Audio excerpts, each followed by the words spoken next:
You've had a couple games on the road now recently where you've given up 100 points. Is there something on defense you see as a red flag? Is it the other teams are also really good at shooting? What can you attest that to?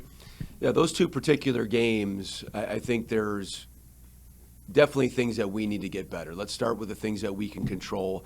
I thought some of our poor offense spilled into us mentally, not recovering very quickly, and against teams that are good. And FAU is really good on offense. They're rated the 11th best team in the country. You make a mistake, and a mistake could be just not taking a step back on defense quick enough, they can make you pay. And so there was some of that. I also think there were some things that FAU did really, really well and played exceptionally good basketball. So we needed to slow down a little bit more. We tried to attack fire with fire on the offensive end some, and we're trying to be aggressive, but absolutely there's some things that we need to do better, but then also need to give some credit to those teams too for playing really well. And then with this game tomorrow, we've seen how you guys like to play fast, and North Texas is one of the slowest teams in the country. How much is dictating pace and playing your game going to result in what happens tomorrow night?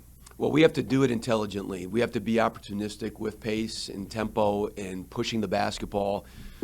It's very challenging to speed up a team that plays slow. And where North Texas plays slow is really on the offensive end. They are really deliberate.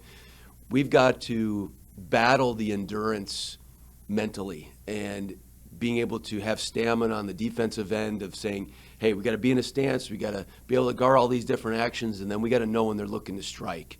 And because if you don't, they will break you. They just have a way of mentally breaking teams that aren't prepared to do that. It's challenging, but we're not going to be able to get them just to play fast on offense.